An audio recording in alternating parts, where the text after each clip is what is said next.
2023. It will happen. You think so? Yeah. You're guaranteeing it. I just believe in Cheeto, man. I don't know. I don't know what it is about it.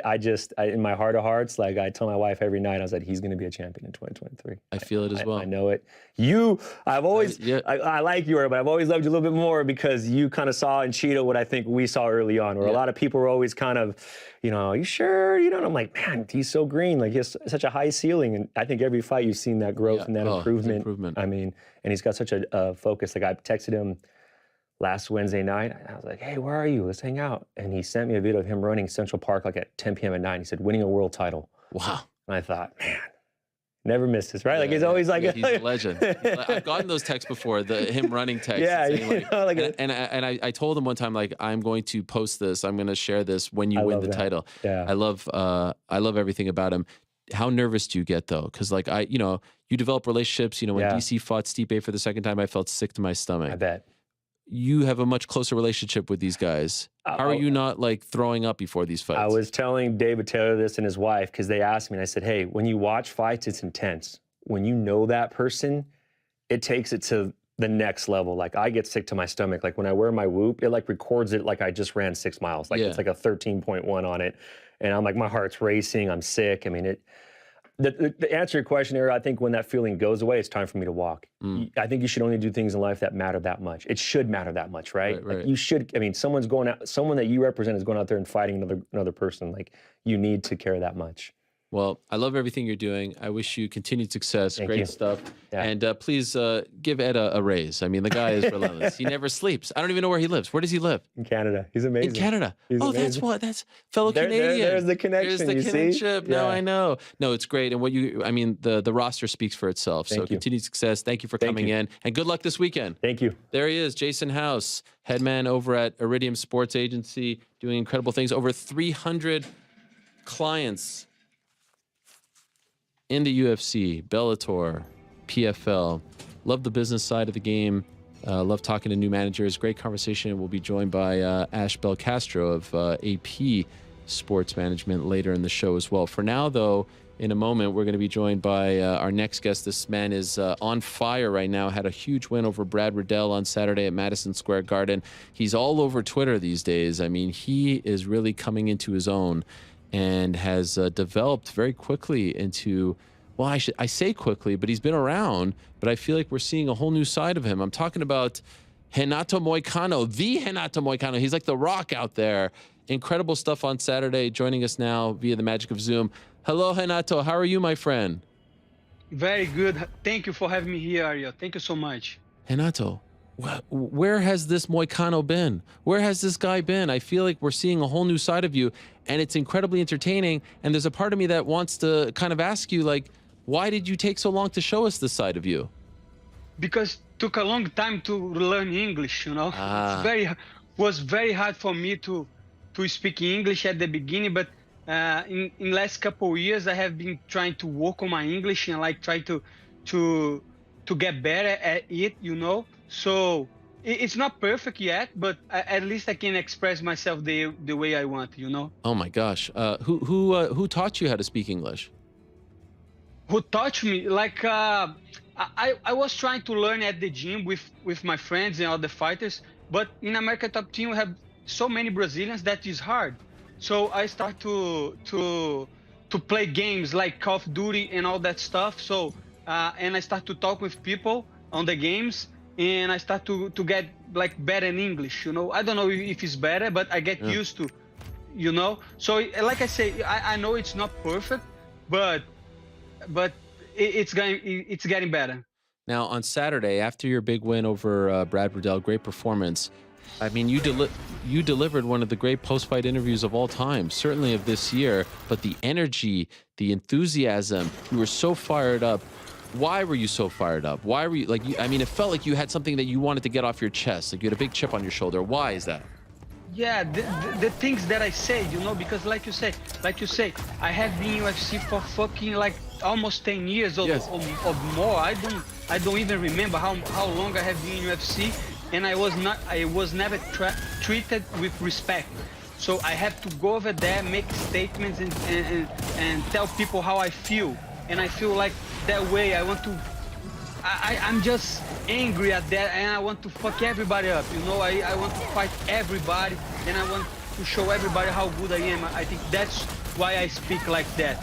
But what makes funny is because my English is not great, so I think people just like it, and I don't care. I'm just gonna start to talk like that, and that's it. By the way, for me, it wasn't funny.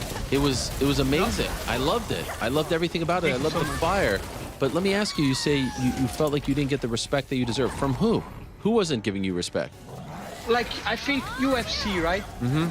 I don't know who made the rankings, but listen, I was number 7 in the featherweight rankings when I moved up to the lightweight, and I won the fight in the lightweight, and they removed me from the ranking. And I see people like McGregor and people like Ferguson, they lost like 4, or people even like Hooker that goes to the featherweight and come back to the lightweight, lost, and he's still in the ranking.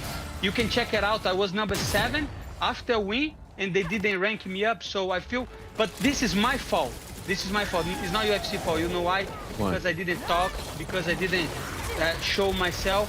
But nowadays, I'm gonna do the opposite, and people gonna know me. People gonna know who I want to fight, and I'm gonna show in my performance how good I am, because people on the gym, my coaches, they know how good I am. What if one battery were enough for all your jobs? The AmpShare Alliance. Many brands, many tools, one battery. For professionals like you, by professionals like us. Who are we? Bosch Professional, Brennenstuhl, Cox, Klauke, Lena Lighting, Fine, Sunlux, Wagner, Ramset, Ledlenza, Rothenberger, Signode, Perfect Pro, MK, AAT, Leister, Matto, Strapex, Fischer, Comet, Collector, Bepo, Rexroth, Furch, Orgapack, and Hansel. And we won't stop growing. Expect more brands and more tools every year, all compatible with just one battery. With AmpShare, you save more time, more money, more space, and you get more power. Thanks to leading battery technology by Bosch Professional. Compact, durable, powerful. With over 80 million batteries already sold, this is the battery platform that you can build on. AmpShare.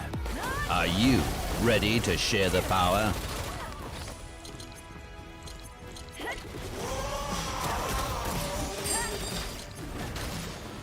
Salut, frate! Salut, Connor!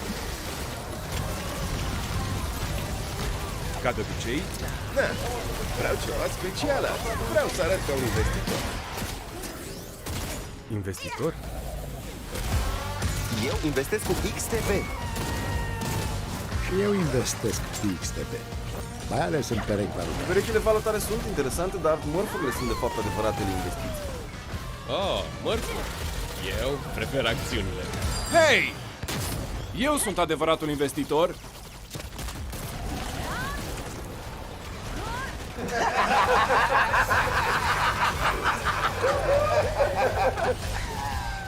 Na, în ziua de azi nu se mai investește așa. Descarcă aplicația, deschideți un cont și ai acces la mii de piețe bursiere. Investițiile implică riscul de a pierde bani și ar putea să nu fie potrivite pentru tine. But I want to show the world. Is there any part of you that is kind of bummed about the fact that what's going on? Are you okay over there? What's happening? Yeah, I'm trying to get that shit. Oh, this motherfucker! What is going on? Yeah, I'm sorry. Yeah, no problem, no problem. Yeah. Okay, is it good now? Yeah, very good. Okay. Is there a part of you that feels like, man, my fighting should speak for itself? I shouldn't have to speak so much. Yeah. Yeah. Does this annoy you? No, Oh. no, because now I understand the game. Because back in the day, I was very humble because my coach taught me to be like that in Brazil, and And like when you like 10 years ago, you cannot be like McGregor or can be like these guys like Sugar Sean O'Malley. If you show up in a gym like that, they're gonna beat you. They're gonna say, no, you can be like that, you know, you cannot talk.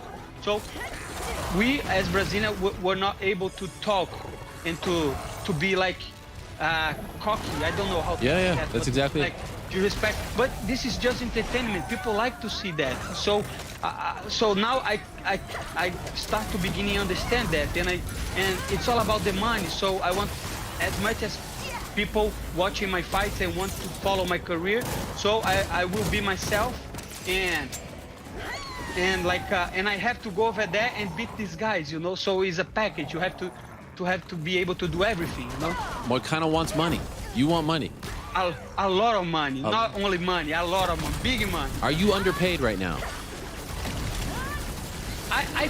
I am comfortable, but I always want more. Even if they give me $1 million, I want more, you know, because this is a hard job. Not everybody can do this job, you know. I am putting everything on the line, so I have to have like big money, because one day I don't want to have to work, you know, after my fight career. I don't want to have job. I want to do everything right now, get as much as money as possible, and after that I can walk away, you know, and live a good life with my family. So I don't feel underpaid right now, but I always want more, and way more. And I know I have to deliver performance to get money too. So please give me the tough guys, give me the ranked guys, and I'm gonna show you that I deserve the money. You gained a lot of respect, I think, when you took that RDA fight on very short notice. I mean, 4 days notice, something crazy like that. It was an amazing scene. You stepped up. Unfortunately, it didn't go your way. And I'm wondering, Renato, if you regret that. Do you regret taking... No, you don't. Not at all. Not at all. I made the decision. They offered me the good money, and I took the opportunity. And this is show how good I am, you know, because I was really, literally in a fucking barbecue when they asked me. I was really on the fucking barbecue drinking. I was fucking high, and my manager said, man, get this fight, you're gonna get good money. And I said, fuck that, let's go. And the other day I was flying to fucking Nevada to fight one of the best guys in the world. And it doesn't matter, bro. It doesn't matter, because I almost knocked him out in the last, you know. So this is show how good I am. Like I said before, imagine it with a full training camp. I would kill RDA. That is the truth. Wow. I would kill him. And so I think they took care of you for that one, but you haven't fought since then. Like prior to Saturday, that was your last fight. Did you need some time off because of the fight? Yes, because I had a broken bone on my face. Like he beat me. That's the truth. But he only beat me because I was not training, and I had a fight like 2 weeks before the fight with RDA. So it was a really complicated stuff. But now I feel I'm recovered. I had a great training camp, and I was trying to fight earlier, but they offered me Brad Riddell and Madison Square Garden, and I could not refuse that. You know, Madison Square Garden, New York, fucking temple of the fighting game. Yes. So I could not refuse, and I waited in November, you know, to put on a show to everybody, and I think I did. I feel like we need a big name. So right now you're at number 13. Yeah. You passed McGregor. You know that? Yeah. Fuck McGregor, bro. He's done, bro. Now it's my time. You know? McGregor, he did a lot for the sport, but right now he's done. That's the truth. But if he wants to get the smoke, he's gonna be in trouble, because I will beat him. I will beat his ass, bro. You can be sure of that. If you had a dream fight, like if you could pick, if the UFC said, Renato, we love everything that you're doing, we're gonna give you whoever you want. Who are you picking? Who's number one?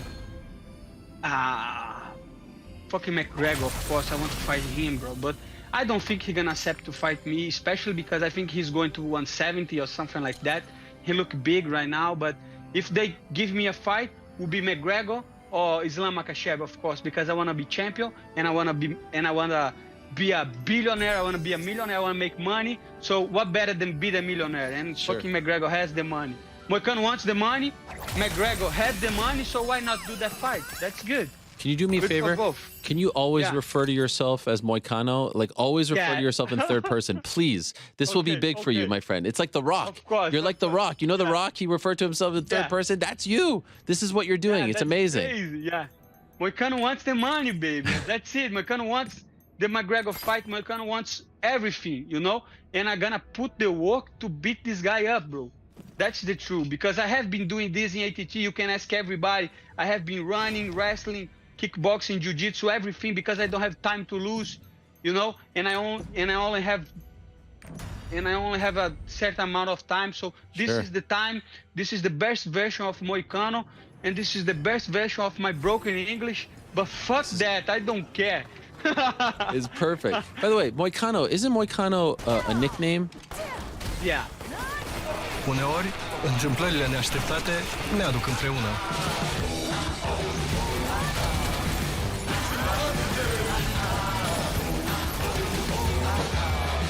Jameson, leagă prietenii. What does it mean?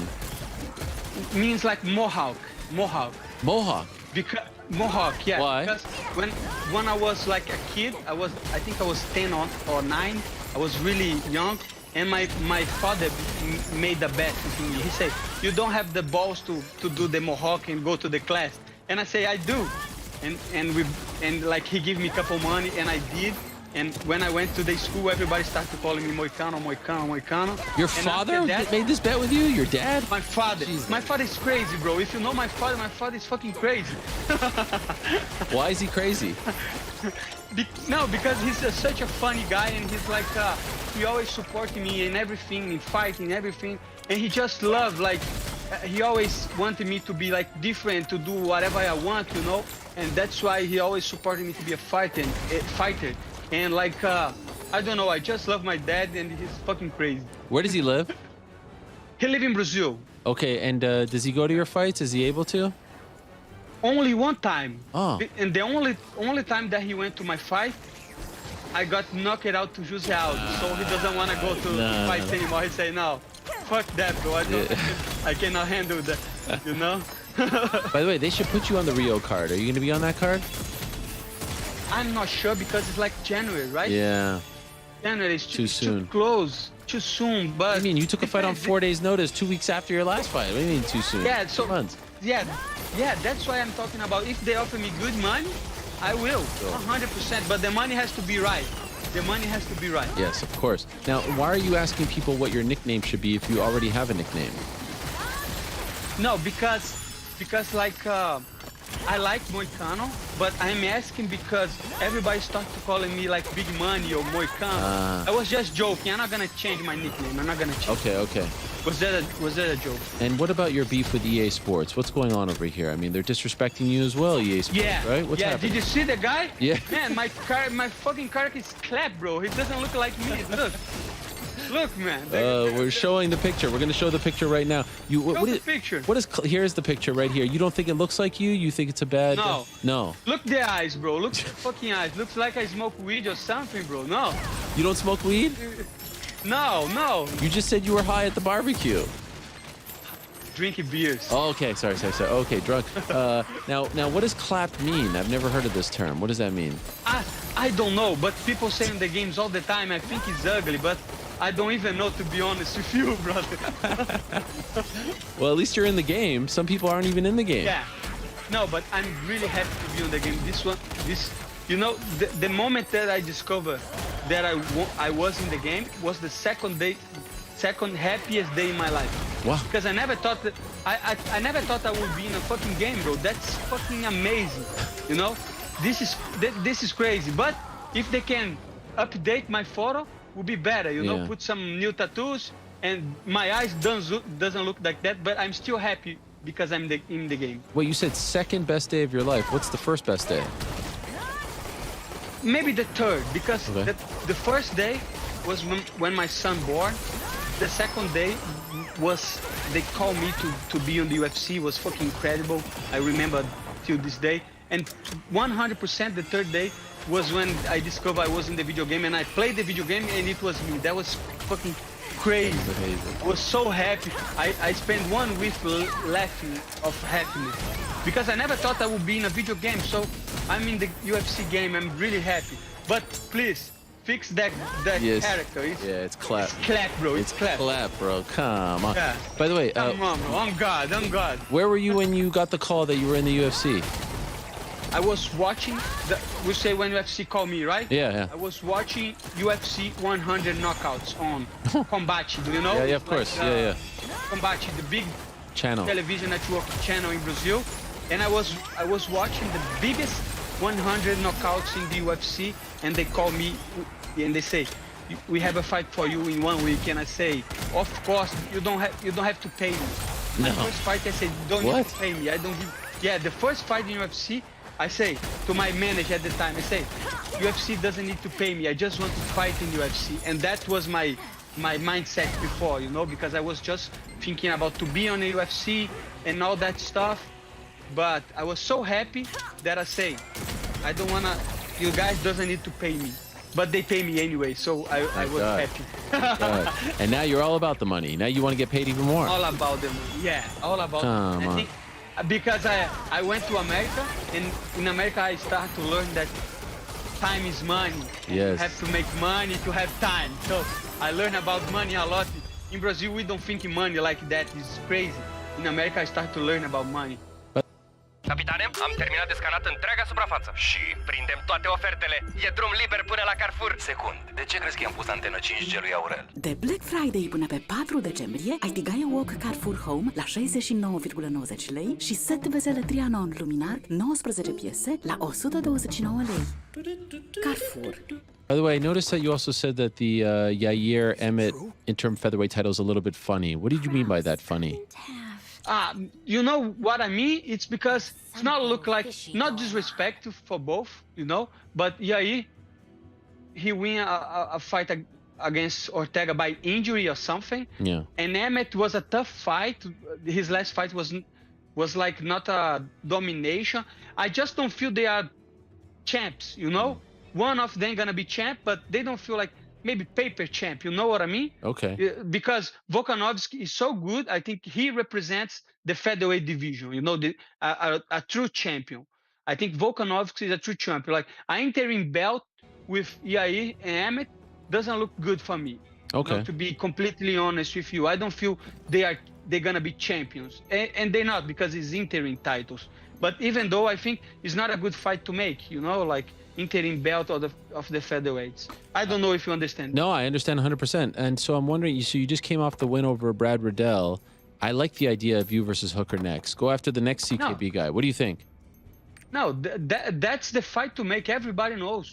What else you can do? We fight in the same day. I be his training partner. You know, he's from fucking Australia or New Zealand. I don't fucking know.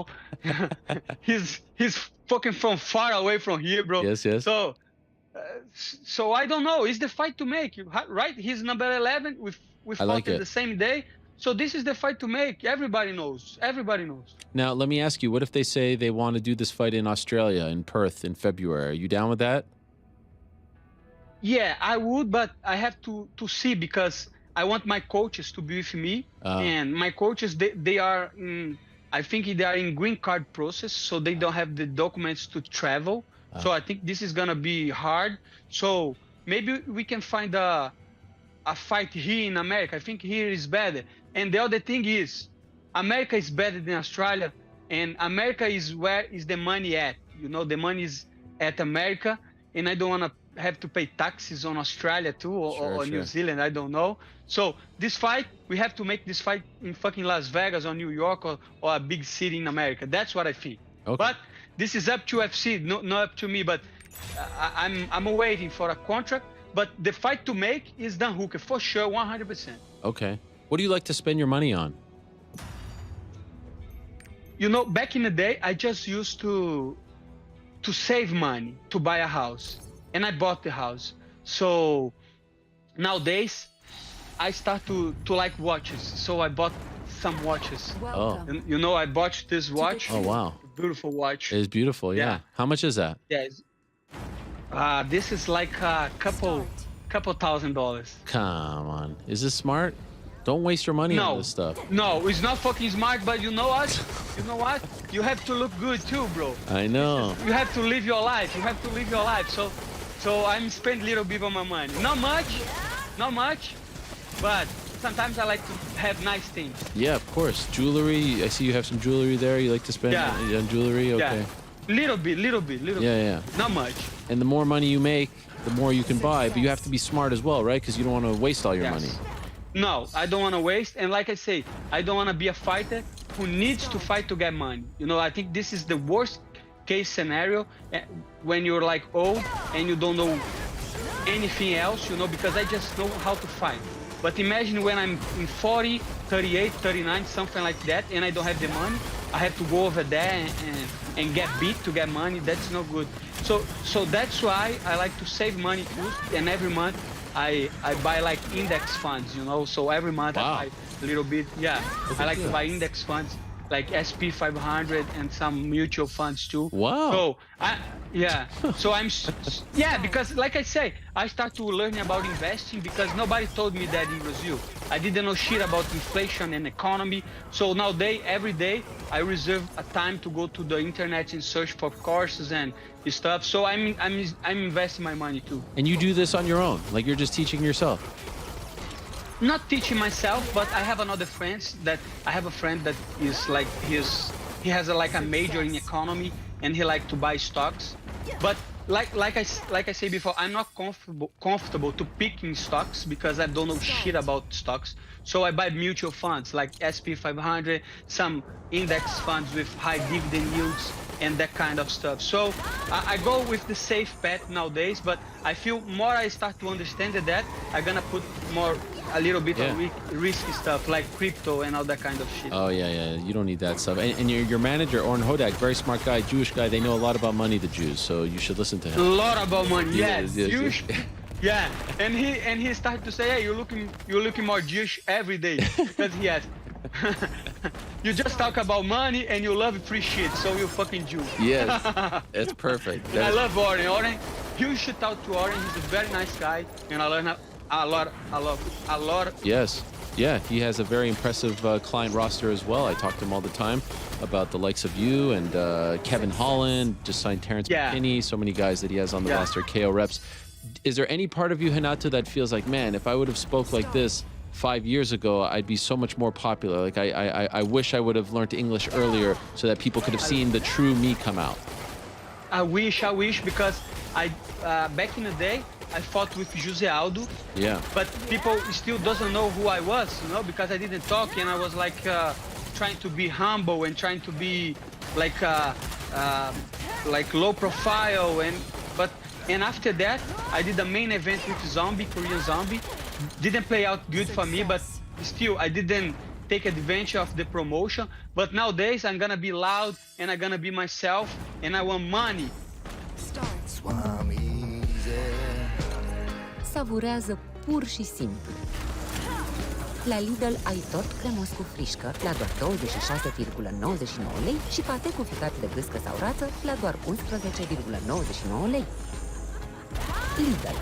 Merit să fii surprins.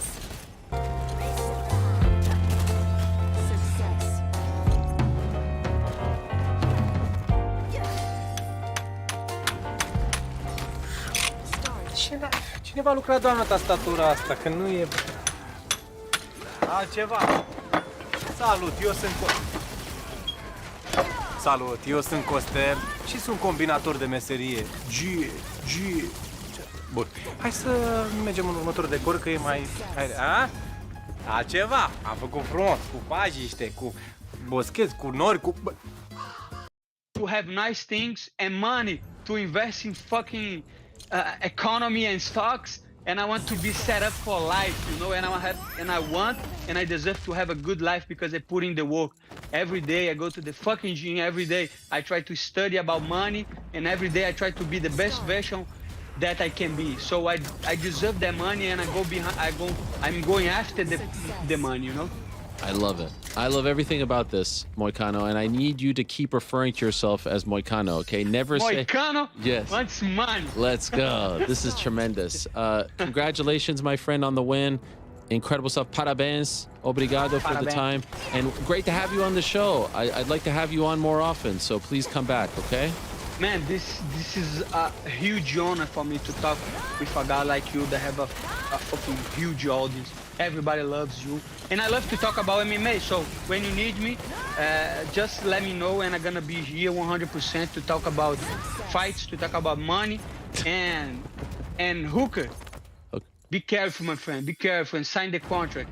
Let's fight in New York, California. Doesn't matter. USA pay the bills, bro. Let's go. Fuck Australia. All right, let's go. Thank you, Renato. Thank you, Moicano. There he is, man, with a big win on Saturday and an even better, I mean, unbelievable turn of events. Incredible.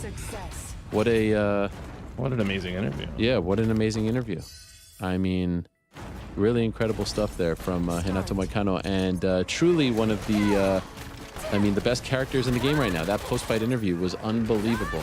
Loved it. All right, let's move along to our next guest. I'm so excited to talk to this man. He had one of the biggest wins on the card on Saturday at MSG. It was one of the most anticipated fights. Everyone's calling it the people's main event. That was my line. You all stole my damn line. I came up with that, and no one's giving me credit. It doesn't matter. You can have it. I'm talking about El Diamante himself, the man, Dustin Poirier. There he is, Dustin, at the airport. What's up, Dustin? What's up, bro? Where are you right now? At the airport, Lafayette Airport. Where are you going? Coming back to Staten Island right now. I'm coming back to New York. You are? Why don't you come visit us in studio? You got a show tomorrow? No, I don't. What are you doing in New York? Yeah. You're coming to go back to the scene of the crime on Saturday? No, man. I wiped my fingerprints and bounced out of there as fast as I could. What's? I'm coming to Teddy Atlas is having a dinner. He has a foundation and a big charity dinner. So me and my wife and a couple of board members from the Good Fight Foundation are coming out. I was supposed to be there myself. I've gone the last 3 years. It's an incredible time. I know. He invited me the last few times, but it was just like a fight. It was always something. So I finally can make it. It sucks. It's this close. You know, I just got back home, but right. It's all good. All right. Well, thank you for doing. Are you rushed for time? I just want to know. Do you have a flight to catch? I didn't know you'd be joining us. I'm good. Okay. I'm okay. good. All right. Well, thanks for doing this from the airport, man. It's incredible. I thought it was one of those fake Zoom backgrounds or something because it looks so still back there. What a fight, man! I had an epiphany during your fight. I was watching your fight, and especially in the first round when you were getting rocked, and I was watching it, dude, none of them shots really hit me clean. I was rocked from a headbutt bad, man. That's what started the whole barrage of him trying to finish me against the fence. The headbutt was the biggest shot I took that night. Really? Yeah, big time. Did you think the headbutt was intentional? No, not at all. Not at all. Okay. He kind of went down like faked the shot. I kind of down blocked and started to sprawl as he was coming back up, and man, it was a good shot. So headbutt or not, how rocked were you though?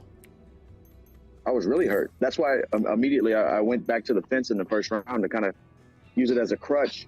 And obviously he started going crazy trying to finish me. I would have done the same thing to him. You know, he probably didn't even know the headbutt. I got the worst of it for sure. It hit me like under my jaw. Were you worried? Yeah. And how were you able to? How long did it take for you to regroup? I mean, that whole exchange, you know, when he was trying to finish me against the fence the first time, luckily I was able to roll and kind of bob and weave with the punches and nothing landed flush, but I was, I was worried. The fact that you hadn't fought in 11 months, did that come into play at all? Did you feel a little rusty early on?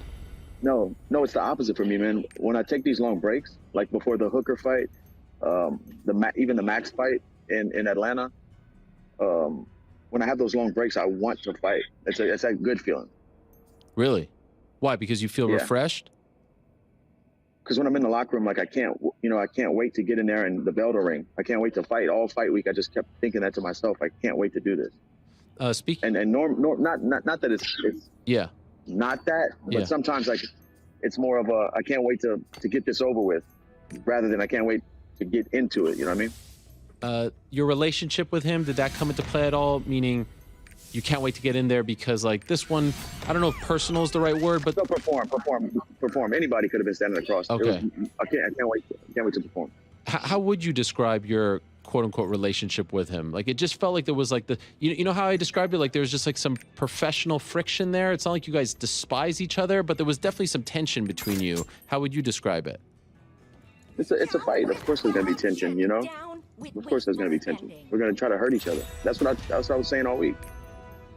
But in this case, I mean, you could fight anyone. Like, he's not your best bud. There was just something there that you guys weren't. And you know what's funny about it? Like, I actually feel like you guys are actually quite similar. Like, you're both family guys. You both really care about you're both good people. You help your communities. And I felt like there's maybe it's like some similarities there, which for whatever reason makes you two not on the same page, if you know what I mean. Maybe so. I just thought, I mean, the turbulence from my side was just, I thought, I think he's a fake guy, you know? So you don't really co-sign on the things I just said. You're like, shut up, Harry. Why do we only celebrate the big milestones in life? You know, this sort of thing. But what about ending a long shift? You want to know what a real milestone looks like? They usually look like this. Gentleman Jack. But again, I don't know. That's just my perspective. That's just what I think. Right. It might not be the truth. I don't know. I don't know the guy personally. So what I know you're a good guy. Well, I appreciate that, Dustin. What I was going to say at the beginning before, I said rocked and that annoyed you a little bit was I was watching that and I was like, man, you know what? I really love Dustin Poirier. I mean, I feel like we've seen you grow up in front of our eyes. You've evolved. And like when you were biting down on your mouthpiece and just in the pocket there, I was like, this freaking guy, man. Like the stuff that you have given us, the amount of legendary nights, great fights, like you are a true legend of this game. And I wonder if you view yourself as such. Like, are you allowed to look at yourself in that way, or are you still kind of in the midst of it all where you don't really view, like, you fight, it's a big deal. Like, you have reached that superstar status, in my opinion. When I was watching you, maybe because it had been so long and this past year was such a roller coaster in terms of, you're going to fight this guy, you're not going to fight this, it felt special to me. Oh, Dustin's on the card, this is special. Do you view yourself like that? Are you allowing yourself to view yourself like that? I mean, it's kind of hard to I don't allow myself. I know I've done some awesome stuff, and when I fight, crazy things happen every time. Me and Mike Brown talk about it all the time. Like, it's something crazy is going to happen every time I get in there, but like, I can't look at it like that. I'm thankful for it. What I do notice it is more so with my peers, man. Like when I run into fighters who I look up to or that I'm a fan of, and they come up to me and shake my hand, and they're like, "Hey, man, you're a warrior." That kind of stuff. Being a fighter's fighter. When I run into those guys and they show me appreciation, that's kind of the moment I feel that. Yeah, getting that respect from the ones that you respect. Exactly, and I really appreciate it, man, because this is a tough thing we do, and I'm a fan of these guys, and they come up to me and say, "Man, you're inspiring," or "Man, you're a warrior." That's what I want. Speaking of which, before the fight, you met Mike Tyson in the locker room. What is it like to have a moment with Iron Mike? Yeah. The real Iron Mike. That's right. What's it like to have a moment with Mike Tyson before you're actually about to go fight another human being? I can't imagine many more inspiring things. It was awesome, because he signed Chuck Zito is friends with Tyson, and he got me a signed glove, a couple years ago, and I never got to meet him in person. So to shake his hand and see him in the flesh, I've been watching this guy for so long, and throughout my fighting career, I've always appreciated Mike Tyson's ability to put into words the feelings fighters have and just how crazy the chaos is. He speaks very elegantly about everything. If you watch his documentary, it's really awesome to see him speak. So I've been a fan of his for so long. To shake his hand and to talk to him was something special to me. And then, dude, I had the Marvin Hagler hat on. Take a picture with Tyson with the Hagler hat. This just freaking crazy, man. Okay, I want to ask you about the hat in a second. I was just about to ask you about it, but just curious, did Tyson give you any advice before you walked out? No. It was just like a very quick hello, meet and greet type of thing? Yeah, I think he was actually in there to come talk to Glover or somebody, and they happened to be in my locker room. So when he walked in, I was like, oh, shit, man, I got to get a picture with this guy. That's incredible that you're asking for a picture. You're about to fight in front of a sold-out MSG crowd. So I saw the post-fight press conference first, and you're sitting there with a hat with tape on it. And I was like, oh, look at Dustin. This is cool fashion. Like, he's got a hat with black tape on it. I thought that was the hat. Then I go back and I saw you did the media rounds, and I see the red war hat, the Marvin Hagler hat. I was like, this is the coolest shit ever. So first of all, can you explain how you got that hat and why you were wearing that hat? Actually, the guy who gave me that hat. So this goes back to my previous training camp when I was getting ready for Charles. A buddy of mine from Florida, Roman Feraldo, he's actually a Bellator fighter. He's fighting this Friday.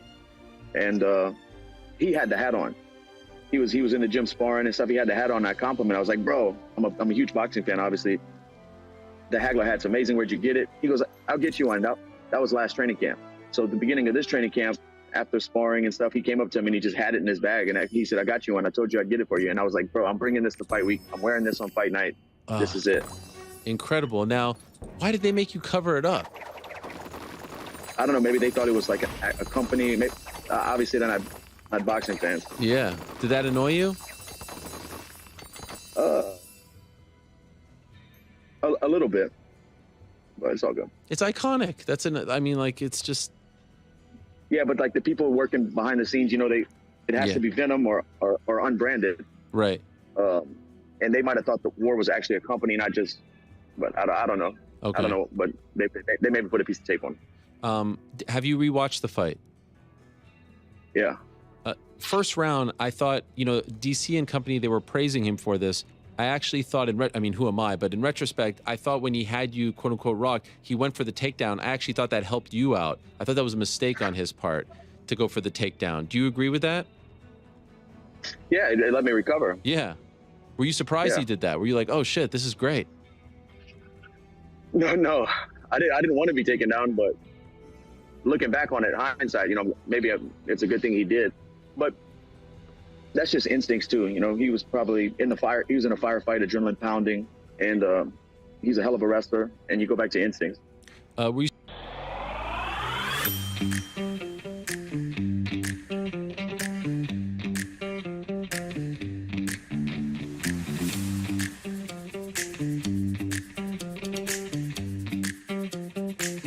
surprised he used his wrestling as much as he did, even if it wasn't a ton? But there were two key moments where he did, especially in the third round, which ended up, leading to you finishing him. But we haven't seen him use his wrestling a lot these days, especially in the UFC.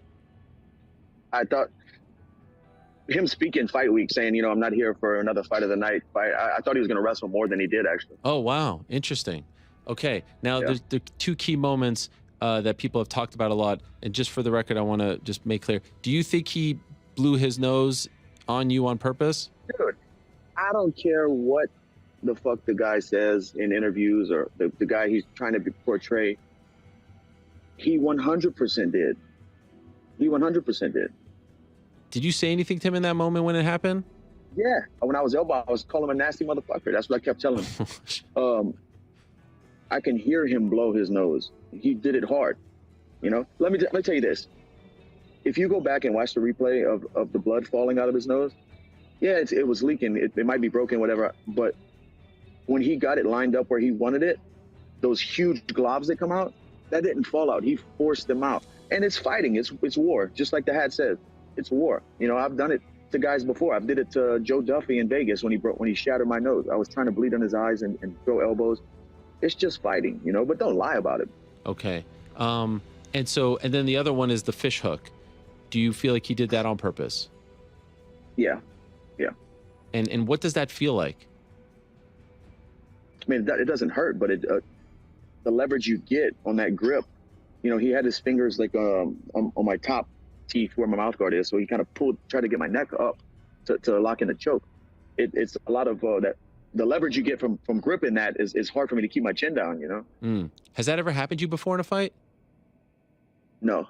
Wow. No, but I bit the shit out of his fingers. Oh, you did?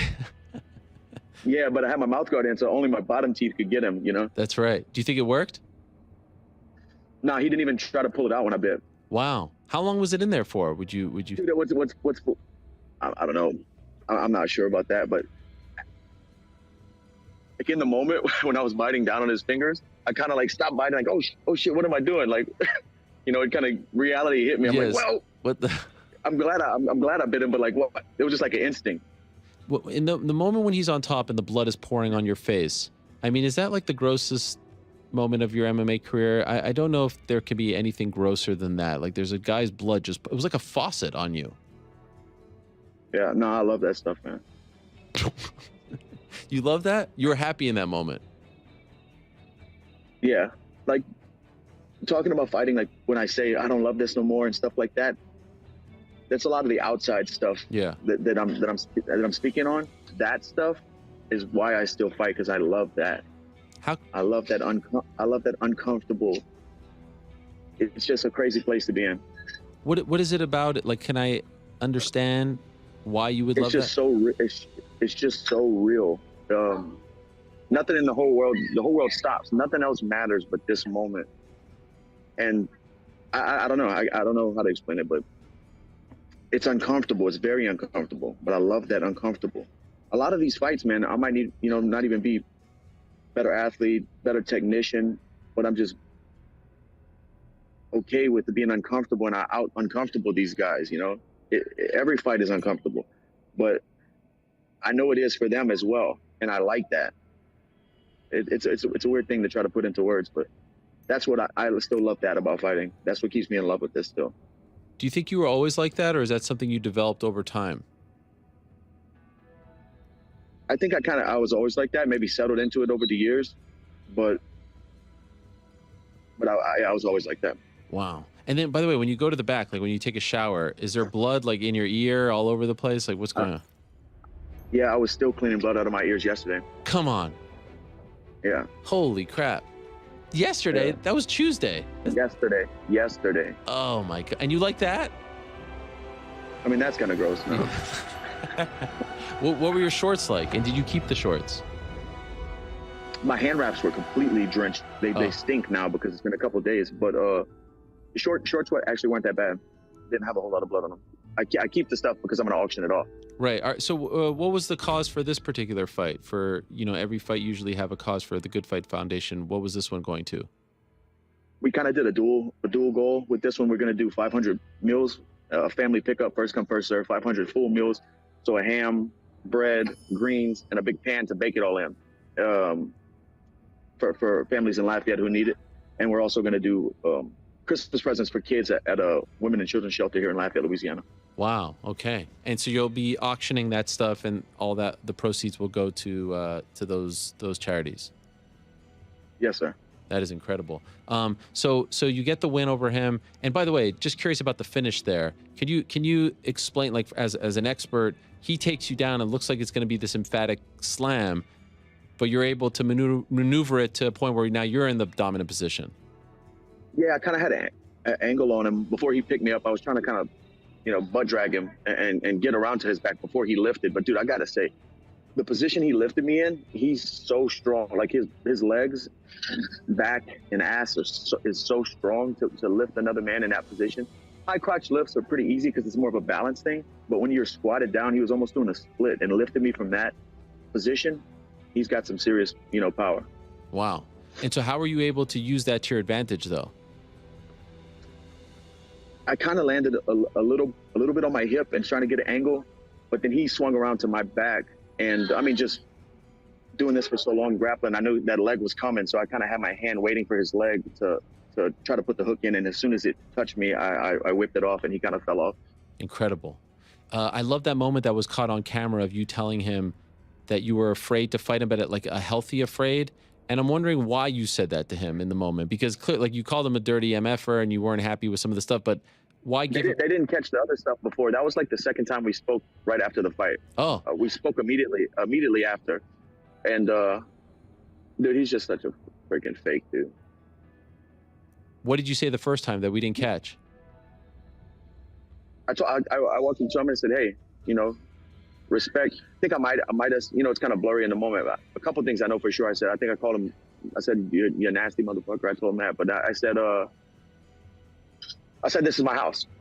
I said, I respect everything you've done, but this is my house that I built, And then he looks at me, he goes, such a freaking dweeb. He looks at me, right when I say this is my house, he goes, what, Madison Square Garden's your house? Madison Square Garden's your house? He goes, what? Then he points down on the mat, he goes, this logo on the mat, this is your house? And I'm like, I tapped him on the shoulder. I said, all right, bud. Okay, bud. Okay, and that's the first exchange. But then in the second exchange, we see you give him I mean, a pretty huge compliment, right? I mean, as a fighter to say that. Before I told him those other things, though, I told him, hey, respect you. Okay. But this is war. This is my house, and I built this, and been doing this a long time in this organization, and yeah. But the second time, it was just something I wanted to get off my chest to let him know. But I told him that earlier in the week. We did an interview with Megan O'Leary, and I told him, that this fight got me up. Was there a part of you that didn't want this fight because of those feelings? No, I want those. I want those because those are going to be the fun fights, the crazy fights, and potential fight of the year type of fights. But those are also the fights that give me those butterflies in my stomach every day, or when the contract comes through and I see his name across from it. I've been watching the guy a long time in Bellator and watched. I know some guys he beat, and just very explosive, and that danger. It's always the unknown, no matter how prepared you are, Ariel. But when you go out there and you got a guy of that caliber who can finish the fight in a second and hit you with shots, cover distance, just a lot of things he does, very, very dangerous. Your last few fights have all been gigantic, Conor, Khabib, Charles. So I would imagine you have this feeling before all your fights now, right? This is not a new thing. Yeah, but it's a different kind of, when you got a violent guy who throws front kicks and flying knees and overhands that sleep people, one punch knockout power. When you have guys like that, it's a different kind of, a different kind of feeling. Of course, I had that with Khabib, but it was a different kind. I don't want to get taken down. That's right. A different kind of feeling rather than I'm gonna stand in front of a freight train. Did you see his post-fight press conference, and did it bother you that he didn't own up to those things that you were talking about? Yeah, I saw some clips. Just be honest, man. Just it's whatever. And I'm sure he didn't plan on doing it, but in the heat of the moment, you're fighting for your life, bro. You just like when I bit him, I didn't plan on biting him. I was like, oh shit, I'm fucking really biting this guy. Right. But it's war and it's fighting and things happen in there. But admit it. Fighting in MSG for someone that loves boxing, loves combat sports, is somewhat like a historian. What was that like for you? Incredible, man. Like when getting in the elevator, walking through, going into the locker room, then Mike Tyson walked in. It was just a really special night for me. Yeah, it was just a really special night for me, dude. So thankful. Gonna tell my daughter, tell my grandkids one day, tell anybody who listens that I fought at a sold-out Madison Square Garden and had a crazy fight. I'm prideful of that stuff. By the way, we saw Frankie bring his daughter to the fight as kids, and it was very hard to watch. It was very hard to watch, period. But knowing that his children were there, knowing how close you are with your daughter, do you think you'll ever bring her to one of your fights? She came to the Oliveira fight. That's the only fight she's ever been to. Oh wow! And but there's like a I wouldn't say a daycare. There was like a thing set up where she was in a back room because that's just such crazy energy, especially at her age. Frankie's kid is a little bit older, but especially at her age, I don't want her to go through those emotions and you never know what's going to happen out there either. I don't want her to be front row if something bad happens. And but that was the only fight she's been to. Do you think you'll bring her when she's older? Maybe so. We'll see. I actually have a crazy story about the Oliveira fight and my daughter. My wife was dropping my daughter off at with the sitter in the back room at the venue, and my daughter was crying.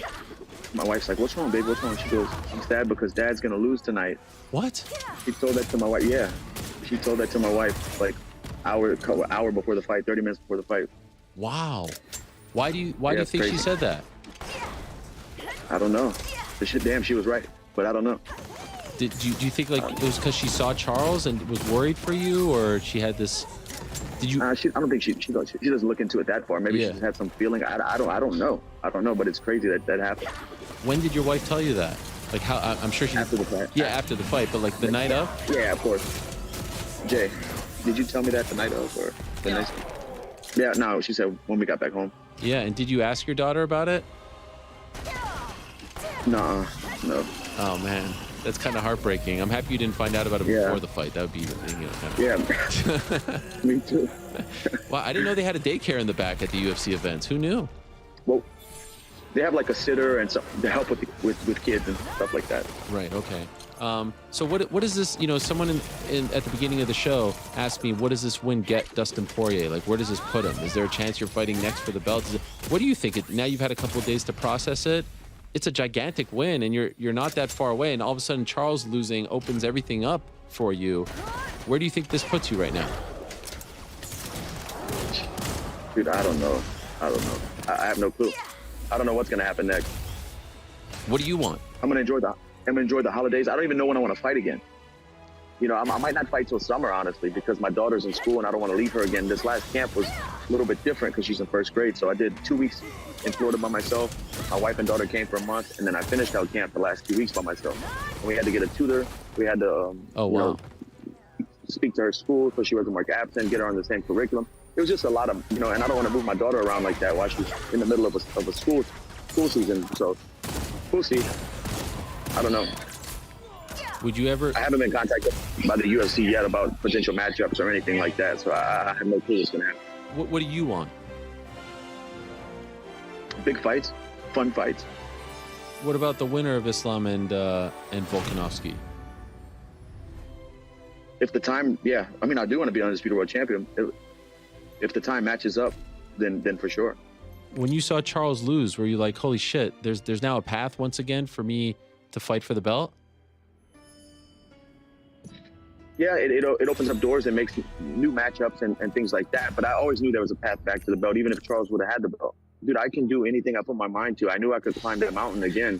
It was just, do I want to go through the killers, and do I want to fight 3-4 more times to put myself in position again? You know, I'm taking this like one fight at a time, like not retirement talk or anything like that, but it's just I've been doing it so long and been so high and so low on it. Just one fight at a time. Do you want to do that? Do you want to go climb that mountain? Do you have it in you? Oh, 100% I have it in me. Okay. How do you feel about Volk getting the title shot? I mean, good for him. He's going to try to make history. We've seen it done a few times, you know, and we'll see if he can do it. Do you think he has a chance? Of course he has a chance. Is there a part of you that would love to fight Islam just because you can't get the Khabib fight back, but he's the closest thing to Khabib, and maybe you can right that wrong? Do you view it like that, or is that us crazy media guys who think of things like that? Yeah, I don't view it like that at all. Okay. I don't want to get even with these guys. I want to get ahead, man. Right. I love it. And just curious, it looks like the Nate fight is never going to happen. Are you at peace with that? No, I mean, it's out of my control, so I have to be, you know. But I would love to have fought Nate. I really would have. I think you got the short end of the stick. I mean, it all worked out, but I didn't like the way that you were being kept on the sidelines. If he resigns, they're going to book you. If not, and in the end, you get nothing. Yeah. There was a lot of behind the scenes stuff that you know a little bit more about, obviously, than the fans and the other media people do. There was a lot of stuff like that going on. Was that frustrating? Did you ever get to the point where you called them up and you're like, guys, I haven't fought, you know, in 10 months, 9 months, and you're healthy, you're ready to go, right? Not fair to you. Yeah, people ask me that all fight week, like, why'd you have such a long layup? And I don't know the answer to that. I was trying to get fights the whole time. And did you ever get to the point where you felt like you were being sort of iced as well? I didn't know what was going on. I don't know if it was intentional or maybe they were just trying to set the right matchup. Not for me, like style-wise, but just for the company and the excitement. I don't know. I really don't know. Okay. Is there anyone left that you haven't fought that you would be dying to fight, like that is sort of like a Nate, but who's available in the UFC? That is someone like sort of like, all right, I would love to climb that mountain. I'd love to check that name. I mean, there's pretty much very few guys left, but I'm wondering if there's someone that we're missing.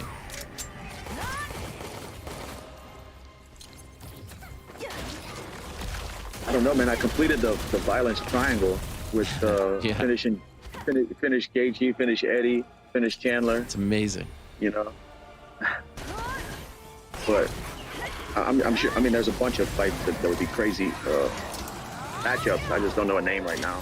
The one I threw out was Beneil, just because it seems like he's like the #1 contender guy in purgatory right now. Like, do you like? I know they were trying to do you and Beneil in October, right? There was some talk of that, but yeah. Would you be interested in that one? Does that excite you? Not really, honestly. No disrespect to Beneil, a great fighter, you know, and did it the right way. He's a very respectful guy, hard worker, goes in there and handles business, dude, and I respect that. And I'll watch when he fights, but that's not. When we just talked about the other names that I've fought recently, that one's not like super exciting when I think about it. I feel like, regardless of what you may say, like you like the tension. I think you like a little bit of that tension, someone to get you up in the morning, right? Yeah, dude, I'm in constant conflict. If it's not with the person, it's with myself. So I have to kind of be at war with something. Okay. One last thing before I let you go. I'll let you go and do your thing over there. How did the whole hot sauce thing come about? Like, you're the official hot sauce of the UFC. How the hell did this happen?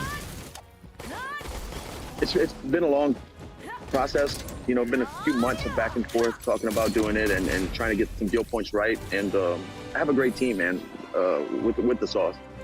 Heatonist out in Brooklyn, out in Williamsburg. Noah is an incredible businessman and he started a push cart, a hot sauce push cart, and he built it to like the biggest hot sauce distribution in America. Wow. From a push cart, just a hard worker and a good dude. He kind of spearheaded this whole deal with the UFC. It's amazing. I see, like, I was in Toronto at a grocery store. I saw it there. Montreal, saw it there. It's everywhere. That place, Hedonist, I used to live right around the block, and I know you had a party on Sunday at the Brooklyn Brewery, which I used to live right next door to. It's amazing what this thing has become. And I tried the Creole Maple, a little Canadian love there. Incredible. You know, it's the only hot sauce. I send you pictures every time I do. I love it. It's incredible. Yeah. It's really a great product. Thanks, man. No, I'm proud of it. And like I tell people that too, like it's not a white label thing that I just slap my name on. We made these sauces exactly how I and the team wanted them, you know, and same thing with this Creole Maple. We went through a few different batches, a few different test runs of different ingredients and until we nailed it down exactly what I wanted and I'm proud of it. Is there a website where people can go now to buy it? Yeah, you can go to heatonist.com or international shipping is heartbeathotsauce.com. All right. Dustin, you're the man. Thank you so much. Congrats. I wish I could give you a big hug. I wish I knew that you were coming to Staten Island. I would have gone. I have a school thing at my kid's school, middle school, introduction to middle school, crazy thing. I mean, figures, ducking me. First year that I missed out of the last 3 years, you show up. A little bit suspect if you ask me, but... It's going to be a good time, man. Yeah, I wish you would be there. It's an amazing scene. It's for a great cause, Teddy Atlas Foundation, incredible Theodore Atlas Foundation. It's an incredible day. And by Dr. Theodore, excuse me, my apologies. Dr. Theodore Atlas. Are you here on Monday? You could stop by the studio. No, I'm taking off Friday morning. I got to get back home, dude. I just got to Louisiana. You know, I'm trying to get into a rhythm with my daughter. Get ready for Thanksgiving. All right. Well, happy holidays to you and your family. Safe travels. And thank you for doing this. And congrats, man. So happy for you. Well done. Thank you so much, man. All right. There he is. The one and only Dustin Poirier. I mean, salt of the earth. I mean, what more can you say about Dustin Poirier? He's going to the Dr. Theodore Atlas Foundation event dinner in Staten Island, which I've been to for 3 years running. And I can't go to the one tomorrow because my son has a... introduction to middle school event at his school, which I didn't want to miss. That'll be fun. Yeah. Which part? You know, the whole introduction to middle school. Yeah, I think it will be great. But I wish, you know, had I known, maybe I would have moved mountains. Maybe I would have called up the school and said, hey guys, can you change the date because Dustin's stopping by? Yeah, I think that's exactly what you can do. I probably should have done that. So that's great stuff. Still to come, by the way, Yair Rodriguez, El Pantera, the man who's fighting for the interim featherweight title in Perth, Australia. Excuse me, I was thinking about the hot sauce. Unfortunately, so that's at 4 o'clock. Some unfortunate news. We were supposed to have Ash Belcastro in studio. Personal thing came up. He's in New York, but unfortunately he can't join us in studio. He can't be on the program, so we will do it another time. Let me just...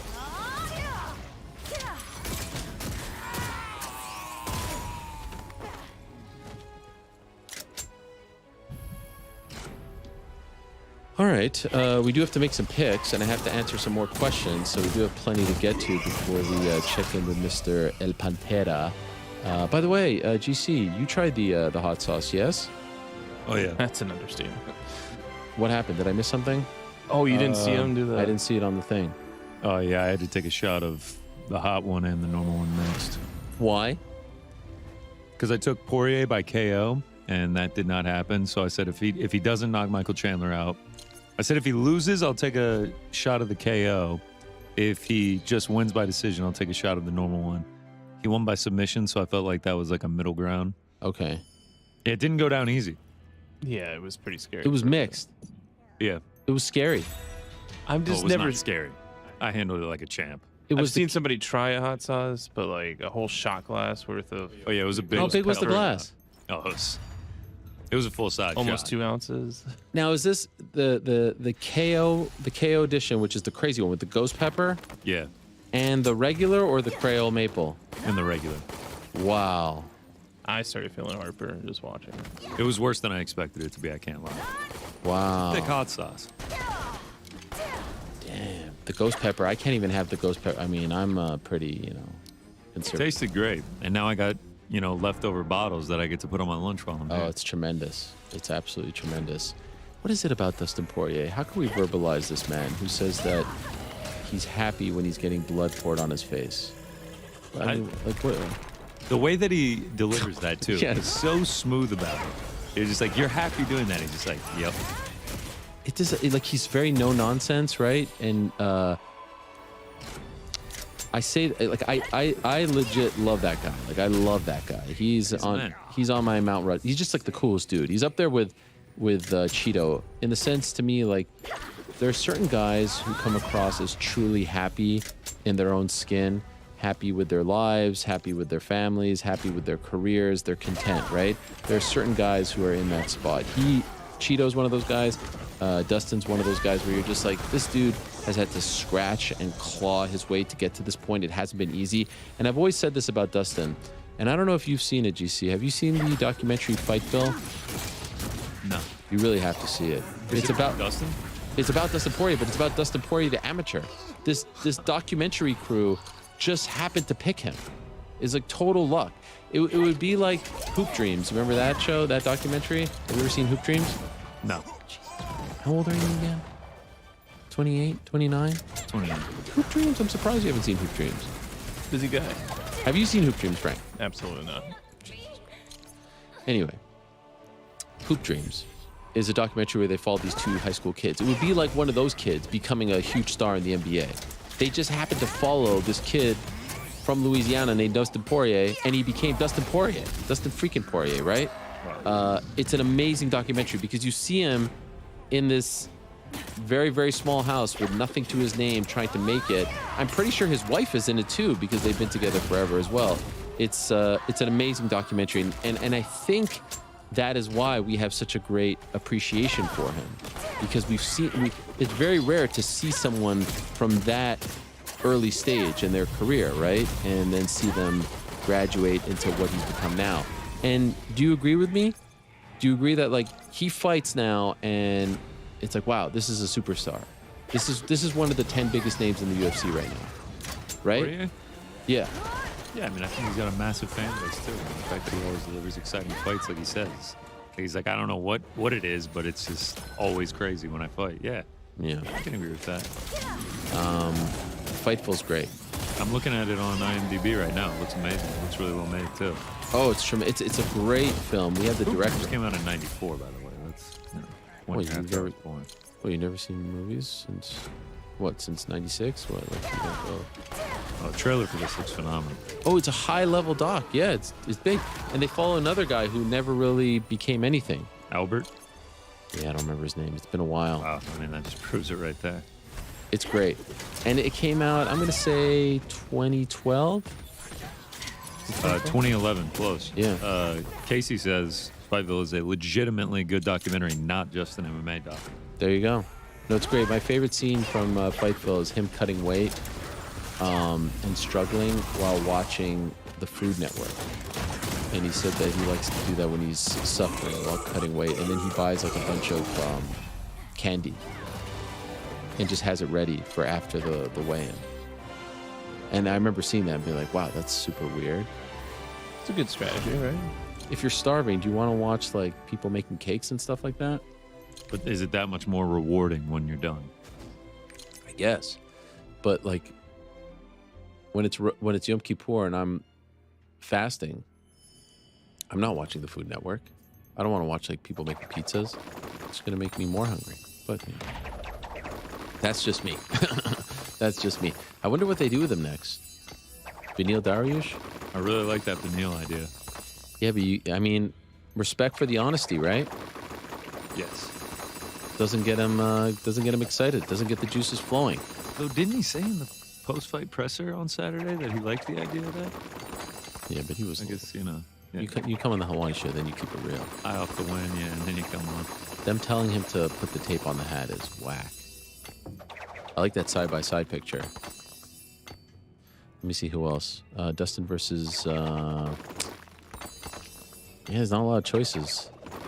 He is right about the triangle. Finished Eddie, finished Gaethje, finished Chandler. Who the hell can say that? Could you imagine? He climbs the mountain one last time, and then he finally gets over the hump and gets the undisputed belt. That would be wild. Absolutely wild. All right, let's... I think it's time to make some picks. What do you think? Yeah, we got Ricky on the horn. And what about Renato Moicano? Can we just talk about him for a second? What is going on with that guy? To just the way that he is just skyrocketed in fighters that I like, he is flying up the ranking. My dad's fucking crazy, bro. He's fucking crazy, bro. I also love that, like, he talked about that he learned English from playing on COD. Yeah. And, like, you can tell by some of the slang. Like, at one point he was like, on God. Like, just... It's really unbelievable. And Clapped, I'm still not quite sure. Yeah. Might have to work that into the repertoire. Clapped. Have you ever heard that before? When I haven't, yeah. any context that I've heard clapped is like you're getting like beat bad. Like say like your football team is down 28-0. It's just like, man, we're getting clapped right now. I have to admit though, like seeing the picture of his in-game avatar, that is the best way to describe it. It's like clapped. Is it? I think so. I don't even know what it means, but it seems accurate. Moicano wants money. Oh my God. It's amazing. If he can continue to refer to himself only in the third person, I think sky's the limit for him. He's got a great look, great fighting style. He's very exciting. And I kind of agree. Him versus Hooker is the fight to make. Right? You keep that CKB storyline rolling along. I love that. All right. A quick word from our good friends over at DraftKings Sportsbook. And then we're going to make our picks. All right? And we're going to be back in business.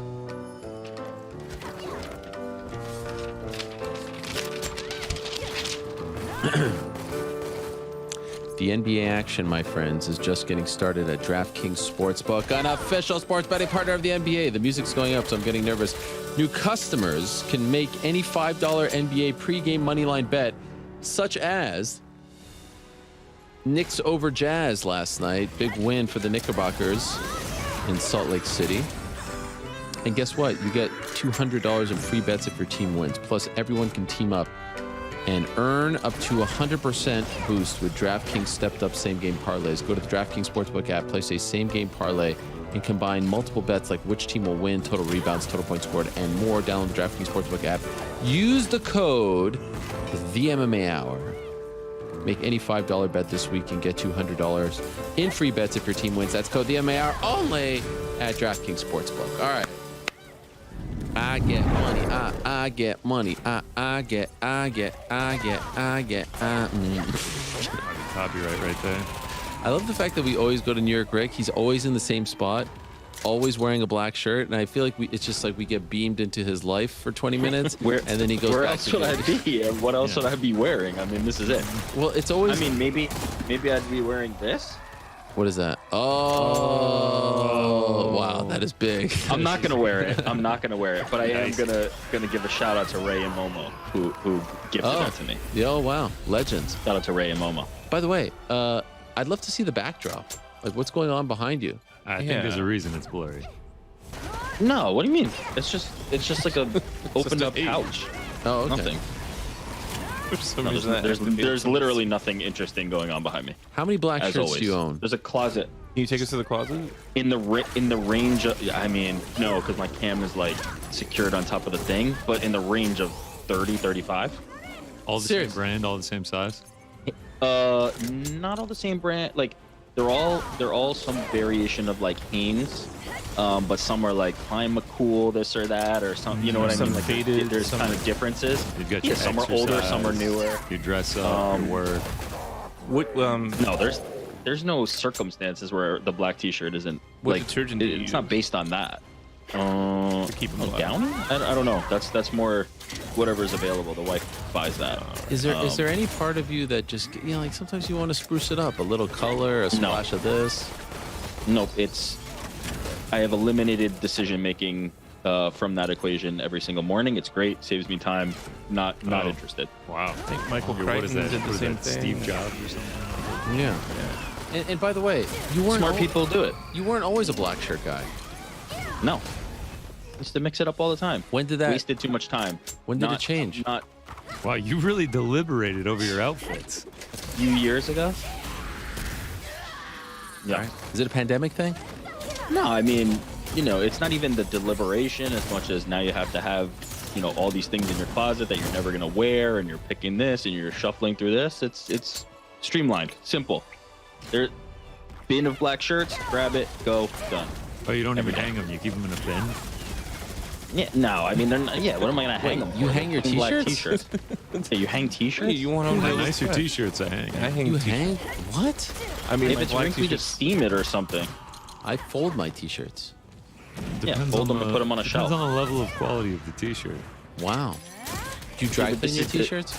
No, I don't dry clean anything. I'm not on that this level dry yet. clean all my stuff. This Yes. intricacy in this conversation is exactly what I'm able to avoid and not waste time with. That's a good Oh point. wow. So wait, no, you're like freeing up your schedule for this kind of talk. No. I wish we could Real- talk real about quick. literally anything else at this moment, actually. When you guys put your socks on in the morning, do you ever just zone out for a little bit? Or is that just a me thing? What do you do? You just like, I just what do like you fall talking over and about? take a nap? A few and moments bit up? later, I'm like, wait, why haven't I put on my left sock? Like I'm already Oh, thinking like about you'll the put day. one on and then sit there. Just sit and there, kinda- and because it's in the morning. I know you're all laughing in here because you are suffering from No, the same there's- thing. Yeah. Let's meet after work tonight.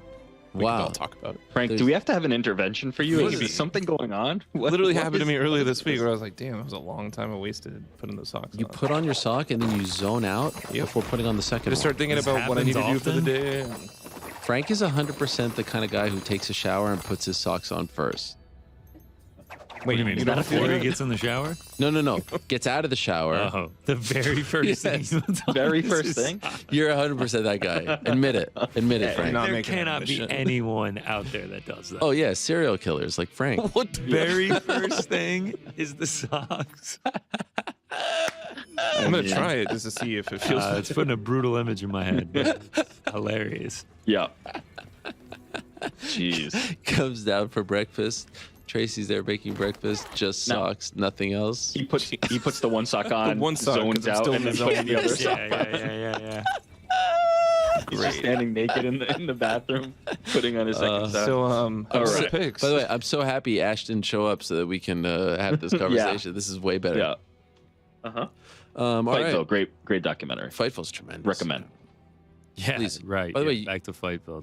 You guys should watch that over the perhaps long weekend. By the way, are we doing a thing now? Jeez, are we growing the beard a little bit and letting what's happening, or did Listen, you man, just I get can't lazy? keep up. It's a shadow. I can't keep up. I shave like 2-3 times a week. I know. Yeah, last time I shaved was Sunday morning.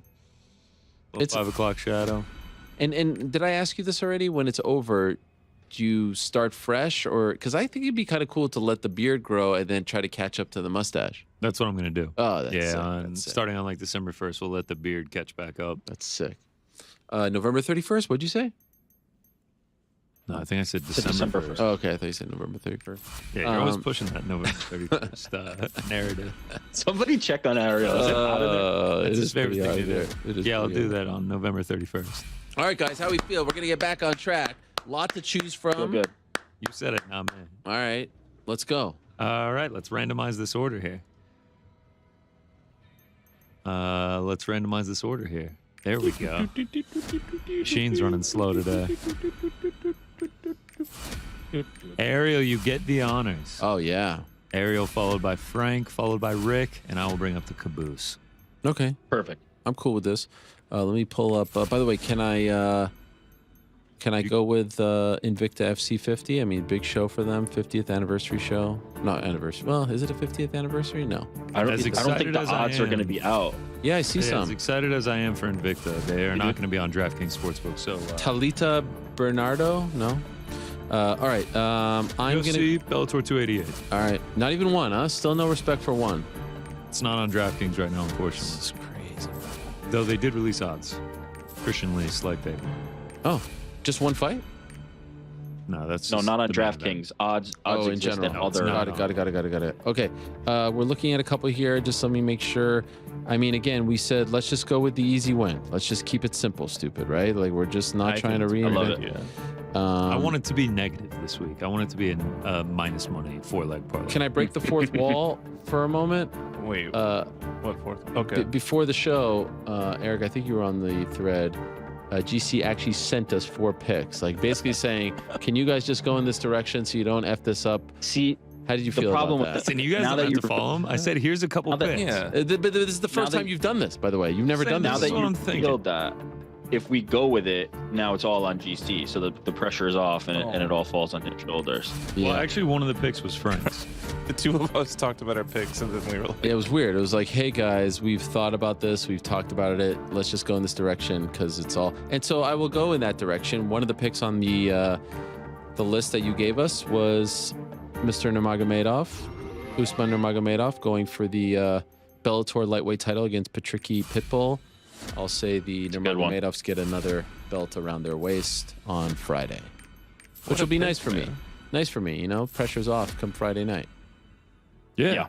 And by the way, get one done. You were going to pick that anyway. I said I was looking at that one. I was looking at Jack Della as well. Yep. The reason I went with Usman is so that, you know, all the crazy dominance fanboys can be like, he hates dominance MMA fighters. Oh, wait, he picked them. He picked them to get off the schneid. That's how much I love dominance MMA. That's for sure going to happen. They're all going to really pay attention to that and give you a lot of credit for it. 100%. I think they will. Yep. All right, there's my pick, Usman Nurmagomedov. That means I'm next. Oh, and by the way, just for the record, for anyone, sorry, I don't mean to jump in. He's a minus 600. Patricky is at plus 450. Let's go. Let's go. He's now minus 645. Oh, there you go. All right. Oh, wow. Because of my pick. So, my pick. Maya. This is great. Moroz over 1.5. Maya Moroz?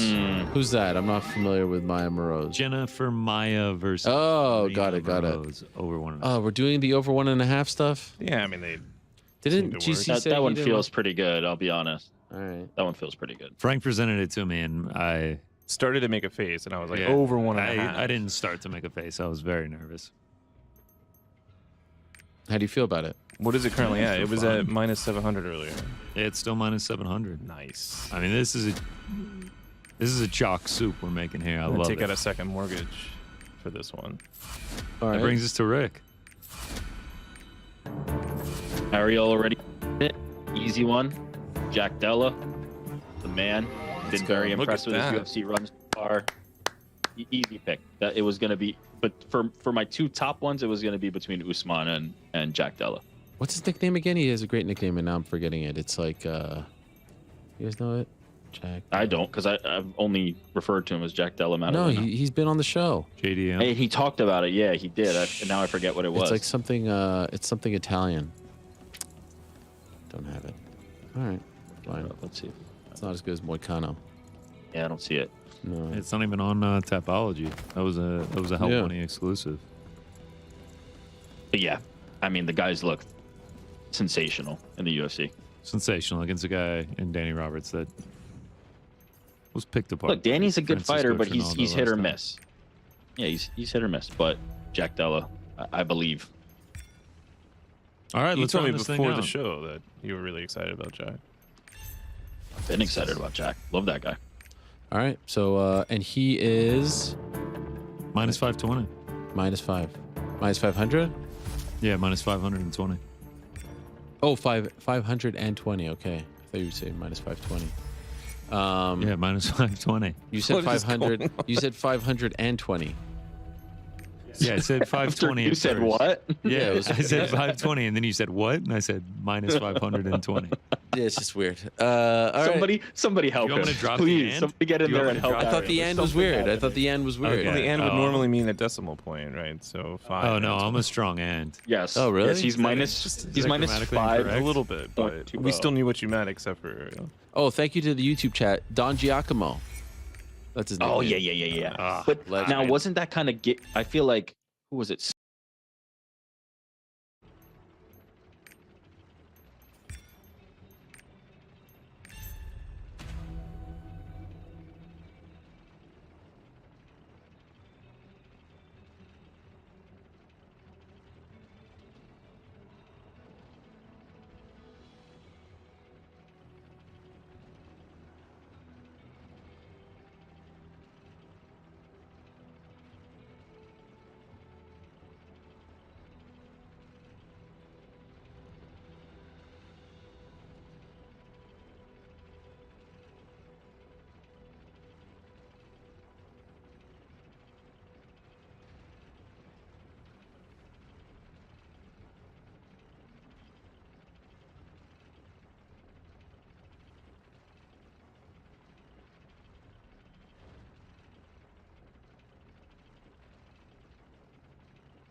Check out another DJ Ski and DJ Reflex world premiere. Volume 2.